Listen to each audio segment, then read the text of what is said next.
जय मसीह की। मेरा नाम है पास्टर राजेश केदावी।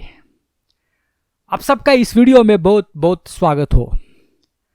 और जैसे कि आपको मालूम है कि हम 5-6 महीने से यीशु मसीह की कृपा से हम अंतिम दिनों में जो घटना होने वाली है उसके ऊपर हम अध्ययन कर रहे हैं। पिछले वीडियो में हमने क्लेश समय के बारे में पढ़ा। क्लेश समय कितना साल का होता है, कौन जाएगा क्लेश समय से, और क्लेश समय में क्या क्या पीड़ाएं हैं। और इस वीडियो में हम देखने वाले हैं कि यीशु मसीह का दूसरा आगमन, यीशु मसीह कहां पे आने वाले हैं और उसके बाद क्या क्या घटनाएं होने वाली है, उसका हम अध्ययन करने वाले हैं। उसके पहले हम देखेंगे कि यीशु मसीह का जो पहला आगमन है और दूसरा आगमन, उनमें क्या भेद है, और गुप्त आगमन और यीशु मसीह का दूसरा आगमन, ये दोनों में क्या भेद है वो भी हम देखेंगे। तो यीशु मसीह का जो पहला आगमन था 2000 साल पहले, यीशु मसीह एक सेवक के रूप में आए थे। हम जाएंगे मत्ती 20-25। बाइबल कहते हैं कि जैसे मानव पुत्र अपनी सेवा कराने नहीं बल्कि सेवा करने, यहां पे क्या लिखा है, मानव पुत्र, यानी यीशु मसीह को मानव पुत्र कहा जाता है। अपनी सेवा कराने नहीं बल्कि सेवा करने। तो यीशु मसीह इस धरती पे आए थे 2000 साल पहले, हमारी सेवा के लिए आए थे तथा बहुतों के बदले उनकी मुक्ति के मूल्य में अपने प्राण देने आए थे। तो यीशु मसीह आए थे हमें बचाने के लिए, हमें पापों से बचाने के लिए आए थे, हमें नरक से बचाने के लिए आए थे। क्योंकि चाहे पाप बड़ा हो या छोटा हो, मगर एक पाप काफी होता है हमें नरक तक पहुंचाने के लिए। आजकल हम देखते हैं कि लोग पाप से नहीं डरते, लोग दूसरे चीजों से डर जाते हैं, मगर पाप से नहीं डरते हैं। उनको लगता है कि ये पाप करना ये स्वाभाविक है, उनको लगता है कि पाप करना स्वाभाविक है। उनको लगता है कि मैं तो बड़ा पापी नहीं हूं, मैंने तो व्यभिचार नहीं किया, मैंने तो खून नहीं किया, मैं तो सिर्फ एक छोटा पापी हूं, मैंने थोड़े बहुत पाप किए हैं।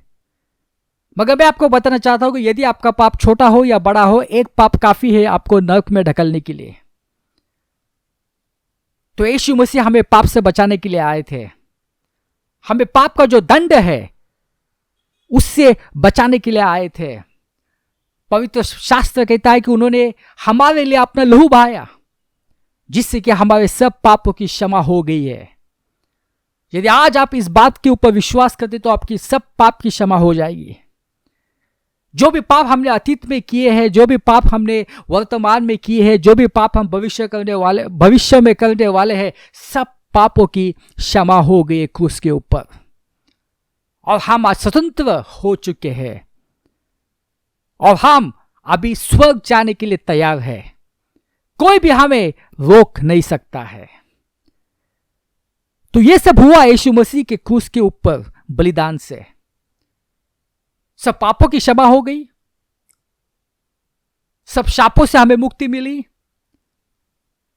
और सब बीमारियों से हमें चंगाई मिली। पवित्र शास्त्र कहता है कि उसके कोड़े खाने से हम चंगे हो गए हैं। तो यीशु मसीह पहले आगमन में एक सेवक बन के आए थे और उन्होंने हमारे लिए अपना प्राण दिया है। और खुशी की बात कि 3 दिन के बाद वो वापस जी उठे। मगर यीशु मसीह के दूसरे आगमन में वो एक शासक बन के आने वाले हैं। क्योंकि आपको मालूम है कि यीशु मसीह को कहा जाता है राजाओं का राजा, प्रभुओं का प्रभु। और यीशु मसीह जब यहां पे आ जाएंगे तो यरूशलेम से वो 1000 साल इस पुत्र के ऊपर राज्य करेंगे। वो एक न्यायाधीश बन के आएंगे। जो अविश्वासी लोग हैं, जो यीशु मसीह के ऊपर विश्वास नहीं करते हैं, उनका न्याय होने वाला है। तो पहले आगमन में सेवक और दूसरे आगमन में एक शासक। जब यीशु मसीह पहली बार आए थे, यहूदी लोगों ने उनका स्वीकार नहीं किया था, क्योंकि यहूदियों को लगा कि यीशु मसीह हमें जो रोमी की जो शासन है उनसे बचाने आए हैं। उनको लगा कि यीशु मसीह उनके साथ युद्ध करेंगे और हमें छुड़ाएंगे, उनके चंगुल से हमें छुड़ाएंगे। क्योंकि यहूदी बहुत तंग आ चुके थे इस रोमी शासन से। मगर उनको पता चला कि यीशु मसीह का जो मकसद है वो अलग है। यीशु हमें पापों से बचाने के लिए आए हैं। तब उन्होंने यीशु मसीह का स्वीकार नहीं किया। मगर जब यीशु मसीह दूसरी बार जब आने वाले हैं, तब यहूदी लोग यीशु मसीह का स्वीकार करेंगे। यहूदी लोग यीशु मसीह को मसीहा मानेंगे, खुदा मानेंगे, और वो यीशु मसीह का स्वीकार करेंगे। क्योंकि जब तक वो यीशु मसीह का स्वीकार नहीं करते तब तक वो स्वर्ग जा नहीं सकते। यीशु मसीह के दूसरे आगमन में वो स्वीकार करेंगे।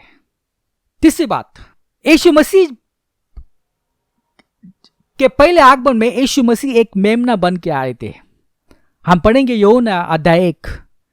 दूसरे दिन उसने यीशु को अपनी ओर आते देखकर कहा, देखो यह परमेश्वर का मेमना है जो जगत के पाप उठा ले जाता है। तो यीशु मसीह एक मेमना बन के आए थे। मगर जब यीशु मसीह दूसरी बार आएंगे तो यीशु मसीह एक सिंह के रूप में आ जाएंगे। हम पढ़ेंगे प्रकाशित वाक्य अध्याय 5:5। इस पर धर्मवृद्धों में से एक ने मुझसे कहा, यूहन्ना को कहा, मत रो, देखो वो जो यहूदा कुल का सिंह है, जो दाऊद का श्रेष्ठ वंशज है, वह विजयी हुआ है। तो यहां पे क्या कहा है? जो यहूदा कुल का सिंह है, जो दाऊद का श्रेष्ठ वंशज है, यीशु मसीह के बारे में बता रहे, वह विजय हुआ है। आपको मालूम है कि यीशु मसीह क्रूस के ऊपर यीशु मसीह विजय हुआ है। वह पुस्तक और उसकी 7 मोहरें खोलने योग्य है।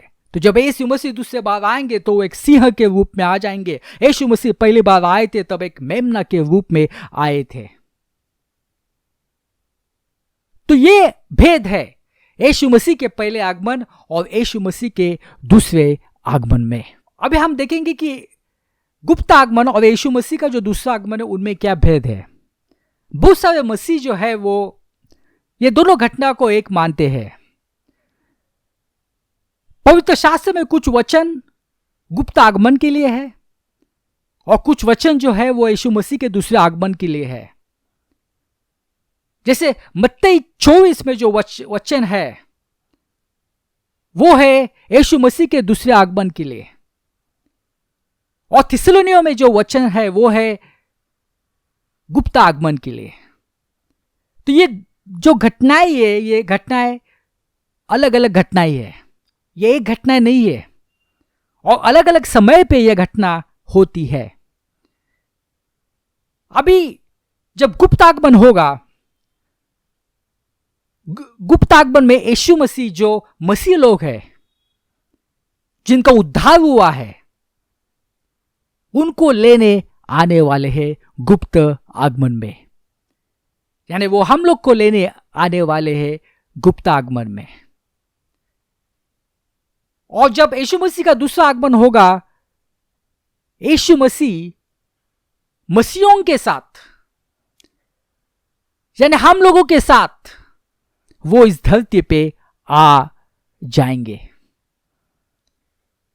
यानी हमारे लिए गुप्त आगमन में हम धरती से स्वर्ग जाएंगे, और जब यीशु मसीह का दूसरा आगमन होगा यीशु मसीह के साथ हम स्वर्ग से धरती पे आ जाएंगे। हम पढ़ेंगे प्रकाशित वाक्य 19:14।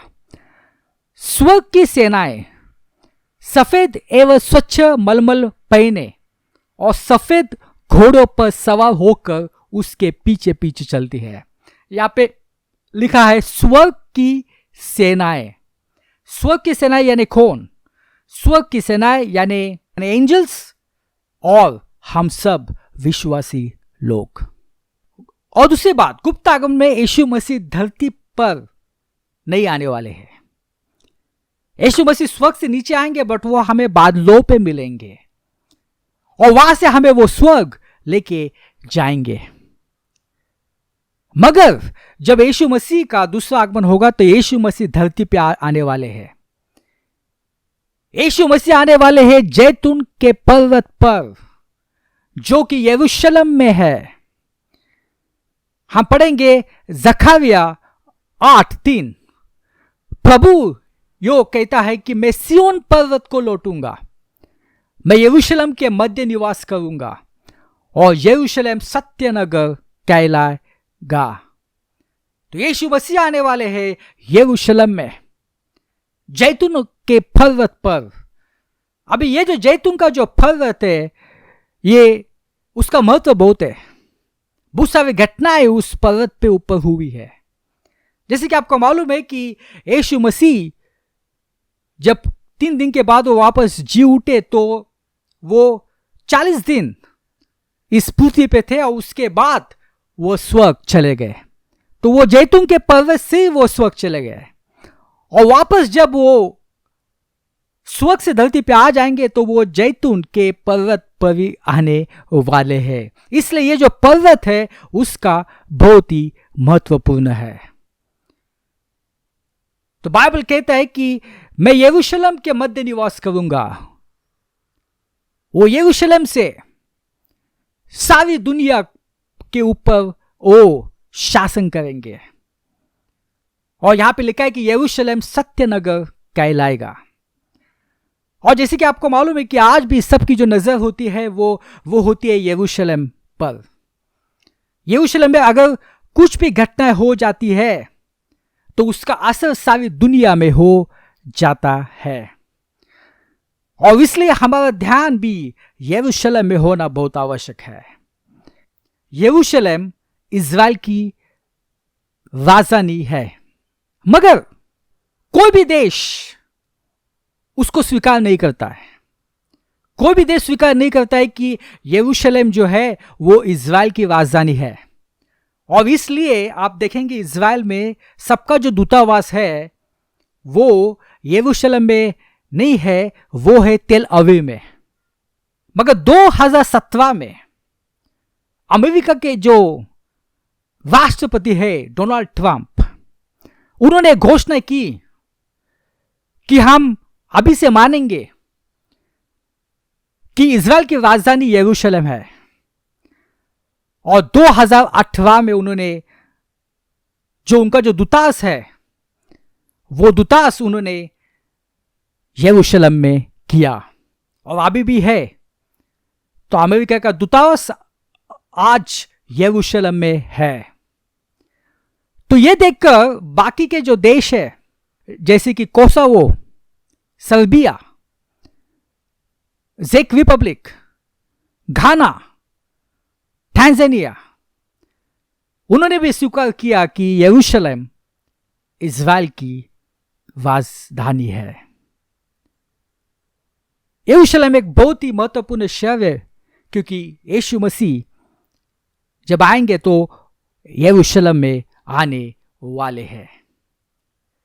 तीसरी बात, जब गुप्त आगमन होगा तब किसी को भी पता नहीं चलेगा कि क्या हुआ है। उसके बाद उनको पता चलेगा मगर किसको भी पता नहीं चलेगा। आइए हम पढ़ते 1 कुरिन्थियों अध्याय 15 वचन 52। मैं आपको एक रहस्य बता रहा हूं, हम सब नहीं मरेंगे बल्कि क्षण भर में पलक मारते अंतिम तुरही बचते ही हम सब के सब रूपांतरित हो जाएंगे। तुरही बजेगी, मृत्यु अनश्वर बनकर पूर्ण जीवित होंगे और हम रूपांतरित हो जाएंगे। तो यहां पे लिखा है कि यह सब कुछ क्षण भर में होगा, किसको पता नहीं चलेगा। मगर यह होने के बाद लोगों को पता चलेगा भाई ये करोड़ों लोग कहां चले गए।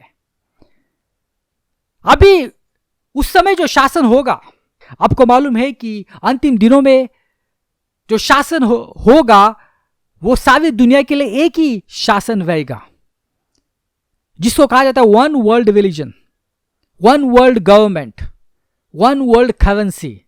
यानी एक ही शासन रहेगा सबके लिए, एक ही चलन रहेगा सबके लिए। जैसे कि अभी कुछ जगह पे डॉलर्स है, कुछ जगह पे रुपीज है, कुछ जगह पे यूरो है, कुछ जगह पे येन है, ऐसा नहीं होगा। एक ही चलन होगा और एक ही धर्म रहेगा। तो उस समय जो शासन होगा, जो साइंटिस्ट रहेंगे, वो तो नहीं कहेंगे कि यीशु मसीह आए थे और यीशु मसीह उनको सब लेके गए। वो तो कहेंगे एलियंस आए थे यूएफओ से और उन्होंने ये लोगों को लेके गए। और जैसे कि आपको मालूम है कि बहुत सारे लोग विश्वास करेंगे, क्योंकि हम बचपन से ये सब यूएफओ के बारे में पढ़ रहे हैं, एलियंस के बारे में पढ़ रहे हैं, बहुत सारे मूवीज निकली है, बहुत सारे मैगजीन है, डेली हम पढ़ते हैं। तो वो विश्वास करेंगे, क्योंकि जो शासन रहेगा, वो जो शासन होगा, वो जो मसीह विरोधी है उसके अधीन होगा। तो इसलिए वो सच बात नहीं बताएंगे। तो गुप्त आगमन में यीशु मसीह का आगमन का किसी को पता नहीं चलेगा। मगर जब यीशु मसीह, जब वो दूसरी बार आएंगे, जब यीशु मसीह का दूसरा आगमन होगा इस धरती के ऊपर, तो सब लोग, सब आंख यीशु मसीह को देखेंगी, सब लोग देखेंगे। तो ये भेद है गुप्त आगमन और यीशु मसीह के दूसरे आगमन में। और मैं आपको बताना चाहता हूं, ये दोनों अलग अलग घटनाएं हैं, ये दोनों एक घटनाएं नहीं है। और जैसे कि आपको मालूम है कि जो घटना अभी होने वाली है, जिसके हम नजदीक पहुंचे हैं, वो है गुप्त आगमन। और उसके बाद क्लेश समय चालू होगा और उसके बाद यीशु मसीह का दूसरा आगमन होगा। अभी हम जाएंगे प्रकाशित वाक्य 19:11 से हम पढ़ेंगे। तब मैंने देखा कि स्वर्ग खुला है, यूहन्ना बता रहा है कि मैंने देखा कि स्वर्ग खुला है, एक सफेद घोड़ा दिखाई पड़ा और उस पर जो सवार है वह विश्वसनीय और सच्चा कहलाता है, वो है यीशु मसीह। वो न्याय के अनुसार विचार और युद्ध करता है, उसकी आंखें अग्नि की तरह धगधगती है और उसके सिर पर अनेक मुकुट है, उसके शरीर पर एक नाम अंकित है जिसे उसके अतिरिक्त और कोई नहीं जानता। वह रक्त में डुबाए हुआ वस्त्र पहने है और उसका नाम है परमेश्वर का शब्द। स्वर्ग की सेनाएं सफेद एवं स्वच्छ मलमल पहने और सफेद घोड़ों पर सवार होकर उसके पीछे पीछे चलती है। राष्ट्रों को मारने के लिए उसके मुख से एक तेज तलवार निकल रही है। वो लो दंड से उन पर शासन करेगा और सर्वशक्तिमान परमेश्वर के कोप रूपी दाखरस का कुंड रोंदेगा। उसकी जान के वस्त्र पर यह नाम अंकित है, राजाओं का राजा और प्रभुओं का प्रभु। तो यीशु मसीह को यहां पे राजाओं का राजा कहा है, प्रभुओं का प्रभु कहा है। वचन 17 में हम जाएंगे। मैंने एक स्वर्गदूत को सूर्य में खड़ा देखा। उसने ऊंचे स्वर से पुकारते हुए मध्य आकाश में उड़ने वाले सब पक्षियों से कहा, आओ और परमेश्वर के महाभोज के लिए एकत्र हो जाओ। तुम राजाओं, सेनापतियों, शूरवीरों, घोड़ों, घुड़सवारों और सब लोगों को, चाहे वे स्वतंत्र हो या दास, छोटे हो या बड़े, मांस खाओ। और यहां पे हम देखा कि एक स्वर्गदूत ने सब पक्षियों से कहा, परमेश्वर के महाभोज के लिए एकत्र हो जाओ। पिछले वीडियो में हमने अपवित्र सेना के बारे में पढ़ा। हमने पढ़ा कि वो कैसे आए, हमने पढ़ा कि वो कौन थे, और ये सब इकट्ठा हुए थे आर्मेगेडोन में युद्ध के लिए। वो युद्ध करना चाहती थी यीशु मसीह से और उनकी सेना से। वो इज़राइल को नष्ट करना चाहती थी, वो इज़राइल को बर्बाद करना चाहती थी, और इस वजह से इज़राइल को घेरने के लिए वो वहां पे मौजूद थी। और जैसे कि वचन 18 में लिखा है कि उनमें राजाओं, यानी जो भी देश इसमें शामिल थे, उनके राजा, उनके सेनापति, शूरवीरों, उनके घोड़े सवारों, ये सब वहां पे मौजूद थे युद्ध के लिए। और यहां पे स्वर्गदूत सब जो पक्षियों है उनको कह रहा है कि तुम आ जाओ परमेश्वर के महाभोज के लिए। वो उनको आमंत्रण दे रहा है। हम जाएंगे वचन 19। तब मैंने पशु और पृथ्वी के राजाओं को देखा। अभी पशु यानी कौन? पशु यानी ईसा विरोधी। तो ये ईसा विरोधी वहां पे था, अर्मगेडोन में था। वो झूठा नबी भी था, शैतान भी था, पृथ्वी के जो राजा थे वो भी सब लोग थे, सब लोग वहां पे मौजूद थे। और क्यों मौजूद थे? यहां पे लिखा है जो सफेद घोड़े पर सवार व्यक्ति यानी यीशु मसीह और उसकी सेना से युद्ध करने के लिए एकत्र की गई थी। तो वो सब कुछ लोग तैयार थे यीशु मसीह से युद्ध करने के लिए। पशु बंदी बनाया गया और उसके साथ वो झूठा नबी भी। यीशु मसीह को सेनाओं की आवश्यकता नहीं है। यीशु मसीह अकेले भी आ सकते थे उनके साथ युद्ध करने, मगर यीशु मसीह आ गए सब जो एंजल्स है, और हम भी उनके साथ आ जाते हैं।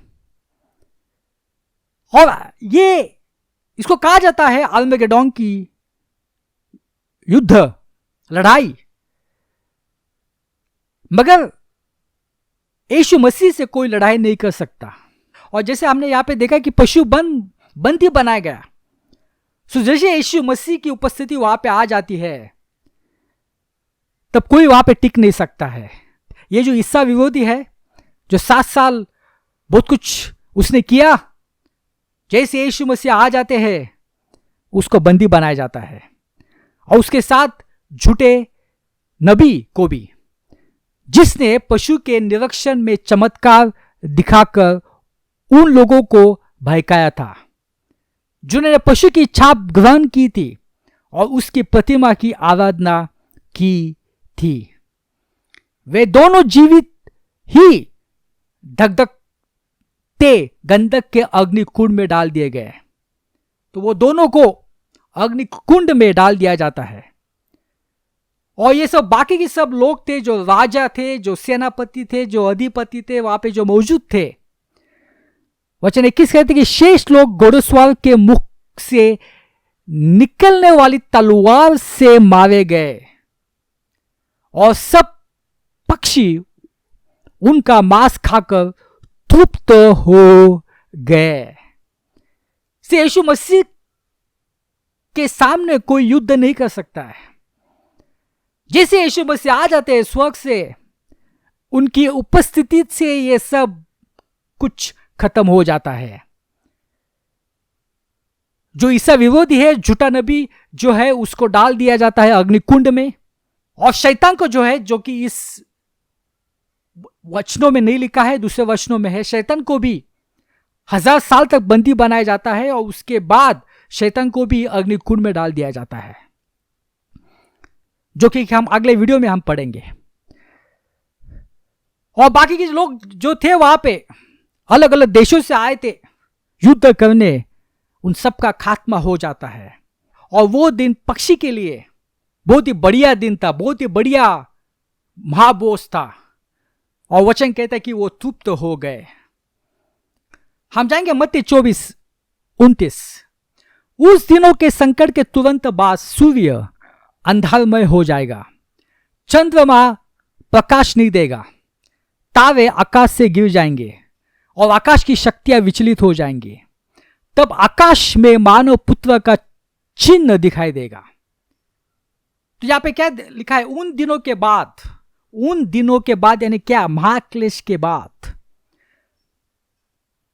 सूर्य अंधारमय हो जाएगा, चंद्रमा प्रकाश प्रकाश नहीं देगा, यानी सूर्य प्रकाश नहीं देगा, चंद्रमा प्रकाश नहीं देगा, आकाश से तारे गिर जाएंगे और आकाश की जो शक्ति है वो विचलित हो जाएगी, यानी सभी जगह अंधकार पसर जाएगा। और तब आकाश में मानव पुत्र का चिन्ह दिखाई देगा। इसलिए मैंने कहा कि जब यीशु मसीह का दूसरा आगमन होगा तब सब लोग उसको देखेंगे, सब आग उसको देखेंगी।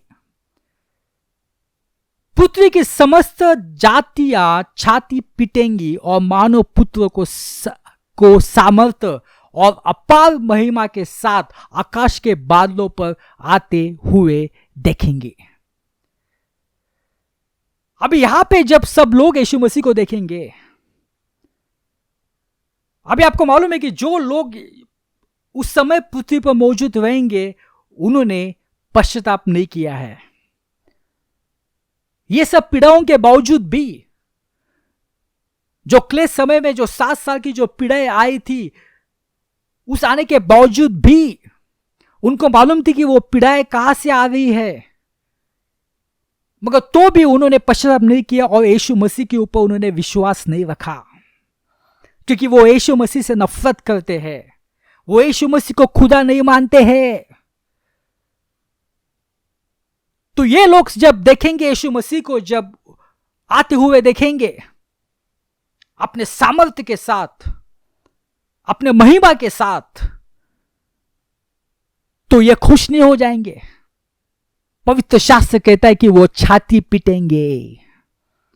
कौन छाती पीटता है जब कोई दुखी हो जाता है? जब कोई मर जाता है तो लोग छाती पीटते हैं। तो जब वो यीशु मसीह को देखेंगे स्वर्ग से आते हुए, तो ये सब दुखी हो जाएंगे, वो छाती पीटेंगे, क्योंकि उनको मालूम है उन्होंने जीवन भर यीशु मसीह का स्वीकार नहीं किया, यीशु मसीह को उन्होंने खुदा नहीं माना, यीशु मसीह का उन्होंने मजाक उड़ाया, जो यीशु मसीह के लोग थे उनका मजाक उड़ाया, उनको तंग किया, उनको मार डाला, और उनको मालूम है कि अभी वो बच नहीं सकते हैं, अभी उनका खात्मा होने वाला है। वो क्लेश समय से तो बच गए, उनको लगा होगा कि सब कुछ खत्म हो गया, अभी कोई पीड़ा नहीं रहेगी, मगर यीशु मसीह को जब वो देखेंगे तब उनको मालूम है कि सब कुछ खत्म हो चुका है, अभी वो बच नहीं सकते हैं, और इसलिए वो दुखी हो गए, मगर उन्होंने पश्चाताप नहीं किया। वचन 31, वह तुरंत ही की तुमुल ध्वनि के साथ अपने दूतों को भेजेगा और वे चारों दिशाओं से विश्व के कोने कोने से उसके चुने हुए लोगों को एकत्र करेंगे। भाइयों बहनों, जैसे आज हमने देखा कि गुप्त आगमन और यीशु मसीह के दूसरा जो आगमन है, दोनों में क्या भेद है, दोनों अलग अलग घटना है।